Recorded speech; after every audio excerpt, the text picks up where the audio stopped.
let me ask you this: as somebody who's been doing it for a while, like, did it used to be that people were partying a lot more in the actual like when they're filming? Because that doesn't seem to be the vibe when I talk to girls these days. That nobody's like getting fucked up to do porn that often. I don't really know. Like, I don't. Not for me per se. Like, I don't like. I mean, I know people would party like before and like things like that, but on set, like it was never really like that kind of environment. Right. Like you knew the girls that took longer in the bathroom or like, you know, went outside and like smoked or did whatever, or stayed at their car or whatever, like things like that. But it wasn't like a free for all party where everyone, I feel like people's conception of porn, sometimes they think it's just like some big mansion and everyone's just fucking everybody. And it's like totally not like that. It's really like structured. Like you said, fucking is very intentional. You're doing like, you know, paperwork. You're like making sure that you're not under the influence. You're, you know, you're doing all these things. It's very. Well, it's weird because it's and like, then there's the sex part. When the sex is the job, all of a sudden it's just sort of seems like nobody's in the environment in which sex is the job. Nobody's really just having sex for fun. Or at least less. People think like that everybody's fucking just for fun just because there's one group of people who are having sex because it's their job. Because you have to like work the next day. And so why are you gonna like, if you were an athlete, you know, why would you go and play like a pickup game the day before to like, you know, when you have to go a big game the next day, you know, so like, you know, just things like that. And it's a craft. I always say it's like we're sexual athletes. Right, yeah, because me and my girl will always be going to do an OnlyFans scene with some girl, and then the girl would be like, honestly, like I've been getting the shit fucked out of me for 6 days. Can we just do my mouth? Like that's like so like, not okay, sexy sure. though. Like that's like for me, and that's why for another reason why I stopped doing scenes too is it became to the point where people didn't really like having sex anymore. And for me, even though it is a business, I like having sex and I like enjoying that moment with my partner. And it's like I said, it's a sexual moment. But then it became to the point where people could care less what you were doing. They were like just worrying about the paycheck, worried about going home to their boyfriend, going home, doing whatever. And so for me, it just became a thing. It just wasn't fun. And I always told myself that I'd stop when it wasn't fun. So that first time when you're having sex on some person's land, that was exciting. It was exciting, right? Yeah. Because you never did this. So you're sort of like. It's adrenaline rush. You're just like, it was taboo. It was like, oh, I'm about to have sex with someone that I would have probably had sex with anyways if I met him at this party. And yeah, I'm going to get paid for it. But so. Yeah, there's like a lot of different reasons that you could get into porn. Do you feel like a big part of it from your perspective was just that you wanted to sort of explore all the different things that you're into? I think for me after that, like I thought I would only do one scene. I didn't think that it would like go back. Cause again, when at that time there was so much porn in there, it's on DVD. So it takes a long time. And so it was like finding a needle in a haystack. They were like, no one will ever find out and know that you did this, all this stuff like that. So I kept in contact. That's a hilarious lie right there. A very big lie. No one's ever going to find out. Well, back then, you know, it was lesser of a, you know, evil of things of finding out. But shortly after, he asked me if I wanted to go and do a scene for Bang Bros. And so I went out there, I shot for Bang Bros, and I loved it. So I liked the whole glamour of the whole things, the whole like sexual aspect. I felt very free. And yeah, so I moved to LA a week later. A week later? After it came out or after you did the scene? After, actually, like literally a week later, because that day, how I told you before, the movie that I actually shot first didn't come out yet. So that Monday, Bang Bros does a new release. Right. So on Monday, that scene came out and I worked at a bar and everyone had something to say. I didn't realize how many college kids actually watch porn. Wow. Because I wasn't watching it. So then if you're a kid in college and the bartender at the bar has a porn scene come out on Bang Bros, this is not a small deal. This is literally like me going through every name in my phone. Yo, that girl from the... Like, yeah, it was Ass Parade. And so my ex-boyfriend had I used to literally pay for Ass Parade when I was younger. Holy shit, I forgot about that. You probably watched my scene then. I'm sorry to all my employees. Yes, I definitely probably did. Damn. I knew you looked familiar. Okay. Do you need me to turn around and make sure you know? But there was a girl, do you remember this girl, Naomi, who actually died of AIDS? I didn't know she'd passed. Actually, I did know she passed away because they did a tribute thing at AVN. She was the fucking reason I remember I paid for that site. She actually was in the business before I was in the business. And it was like, I came in like right after. And I remember someone telling me, a really famous director, he was like, whatever you do, don't be like Naomi. Don't lose your butt. Don't do this. Because she ended up, I think, had like a eating disorder and all these like other things that attributed to her like being really skinny and all. So it was like a big comparison. And I was like, I had no idea who she was at the time, but she was a beautiful, beautiful girl. Yeah, because I always like, sometimes for me, as somebody who's been in a relationship for a long time and I'm just kind of getting old and stuff, it just seems crazy to me that dudes like are really just spending so much money on porn. But that girl, I wanted to see her get fucked so bad that I was actually paying for that website, even though I literally was poor myself and did not have enough money to pay for that. You scrapped it together because, you know, ass parade's a big thing. I remember I fucking fell and broke my kneecap open, and I was in the hospital for a week, so I wasn't able to cancel because I did one of the things where you pay for 3 days. And you got suckered in, so and then it keeps going. repeating and charging you shit. I had to call my friend and be like, yo, you got to go on my computer. This is my email password. You got to cancel Ass Parade. Were you devastated that day? Yes, because it might have cost me like $50 or something, and I really didn't have $50 at the time to be playing with. Yeah, those are trying times. Had you thought of moving to LA already at that point? Was LA already this mecca in your mind of this is where entertainment happens? No. Not at all. I had no like aspirations of being in regular mainstream movies. I didn't really know what I wanted to do. I was, you know, still in college. I was going to school for respiratory care therapy. I was. And did that dream go away as soon as you did your first scene? I don't want to say it went away. It just changed. I felt like, you know, I really liked the medical field and all those things like that. But when I was waiting to go into a program. And so I went to do these porn scenes. I was going to come back. And then once I started making money, I was just like, school will always be there and I'll go back eventually.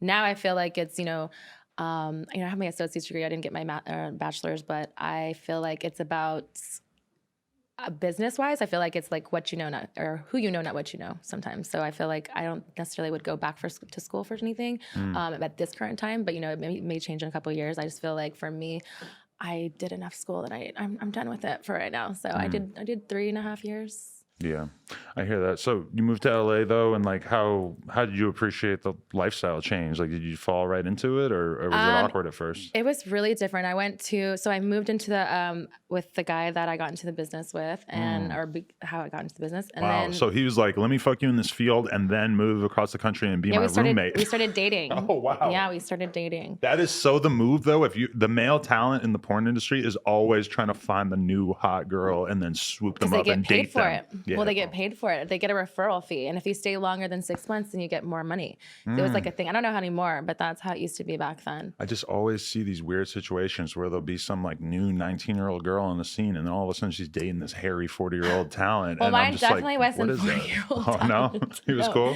He was young, for sure. He was one of those things that like we didn't intentionally like start dating. I think I got kind of, I wouldn't say bullied into it, but I got persuaded, I will say is probably the better choice word, into like dating. Because he realized how popular I was when I started, you know, coming out here and everyone wanted to shoot me because big butts started becoming really a big thing. And Brianna Love was the other big butt girl.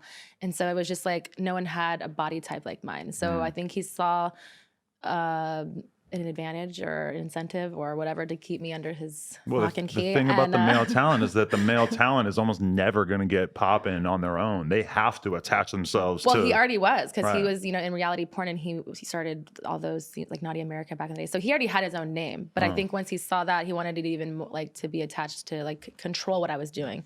So, so we were dating for a while, but I feel like it was a fake dating. Like it was like, you have rules, but I have none. So like once I got out of that whole like fog and smoke and mirrors and reality set in, you realize that it wasn't a good situation. I mean, it's got to be pretty easy to convince a girl to date you when she just moved to LA and she doesn't know anybody and you're living with her. It's like you're in such a position to like, of course you have to date me. Like you literally don't have anything else going on here. No one has like, your best interest at heart, you know? honey. It's okay. I'll take you under my wing. Yeah, all lies. Don't ever believe that shit. That's so, it is crazy though, because it's like you hear a lot about that. And the new scam these days is that guys like meet girls and then they'll be like, I'm going to manage your OnlyFans and take X percentage of your shit. Yeah, no thanks. Not on this watch. No, thank you. You've been in the game too long. You know not to do that. Yeah, I feel like that's why these walls are a little bit higher, because I'm not saying that I've never been fucked over, and I have. You know, I've been this situation. I was, you know, divorced in the business and things like that, and not that anything particularly happened, but you just see things, you know, that you wouldn't have seen otherwise if you just haven't gone through it. So that's why I feel like, you know, just gotta watch my own booty sometimes. This is true. You gotta stay on top of your own shit. So okay, you just keep working in the business though, and does your career just kind of explode? Was there ever a moment where it felt like, oh, I'm like really a big deal? Like I've actually really kind of crossed over from just being a new girl in the game to really being a star to a certain extent? I think for me, that's why I think the word star is like kind of like a sacred thing for me at certain times. Like I feel like maybe like had been like 3, maybe 4 years in, like people started to recognize me in like certain places, if it was airports or in different cities or things like that. It was kind of ironic, even though I didn't know that could happen, because I just wanted to do porn, and I just thought porn was like a way to express myself sexually, because I've always been comfortable in my own skin and body. So I didn't think that it would like trickle down to someone in Ohio or Tennessee knowing who I was, because I just did this scene. So I didn't really know the magnitude of the effect that porn really had to everyone. So I feel like around that time, and then it just became a thing where my family found out. I had no other choice but to like kind of drop it my own way, like is saying it. So it took a few years for your family to figure it out? I feel like probably like a year and a half into it. I told my dad early on, because I knew my dad watched it, and I knew that the women that he liked had big booties as well. That's the worst nightmare, is not only your daughter doing porn, but your daughter being the exact type of girl that you watch shoot porn. I told him that what it was, and he was like, so I ruined porn for him. He's never watched it since I told him. So I understand that. Like, I feel like he's like, I'm afraid you're gonna pop out somewhere, even if you're not. And he was like, yes. I can't do that. So I respect that. And so my big thing with him was he was a big fan of Howard Stern. So he's like, please, just whatever you do, don't go on the show. And he's like, you ruined porn for me. Just leave me that. And I was like, okay. So I was contracted with Adam and Eve, and I signed in my contract. I had to put in there, because they were sponsors of the show, that I could not go on the show. But yeah. So was that ever kind of upsetting? Because like literally every other big porn star is pretty much going in there. I don't think it was upsetting, you know. And there came like towards the end of my career, he was like, if you want to go on it, I don't care anymore, kind of thing. And you know, it was over. But in the beginning, it was like his thing. I wonder if your dad's a No Jumper fan. I don't know if he's a No Jumper fan, but well, I'm sure. It's not happening from here. Actually, I feel like I've been fairly respectful, so maybe he would. Yeah. I mean, my dad listens to my podcast, and I'm quite, honest and candid. And my thing is with my parents, what I loved about them is, again, it's not something that they aspired for me to do or anything like that, but they're very, supportive, and they've, never turned their back on me, and they're, they've raised me to be who I am, and I'm, just honest in my own skin, and that's as much as I can be. That's dope. Yeah, because like, I was bringing this up when I was interviewing Stormy the other day, but like I watched the old Howard Stern interview with Jenna Jameson, and it's mind blowing. I think a lot of people forget how weirdly intimate those interviews were. It's basically like him just telling the girls what he wanted to do to them and stuff. Exactly. And that's exactly why my dad was like, if this motherfucker tells me something or tells you something, I'm gonna have to fuck him up. And I'm like, okay, Dad, we're not gonna have Howard and you gonna fight. We're good. We're good. Yeah. He just did it with the respect level, you know what I mean? And I feel like even though he's a fan and obviously he watched this, his interviews, but I think that it was just the respect level to me and his daughter, so he didn't want it to be like, feel like he had a vendetta against him after if he said something rude to me. Right. Damn. Shout out to your pops. Yes. I'm sure he's a great guy. Yes, he is. Thanks for watching, guys. Make sure you like, comment, and subscribe. Make sure you follow me at White Girl Politicking. And if you like this clip, make sure you check out the full interview.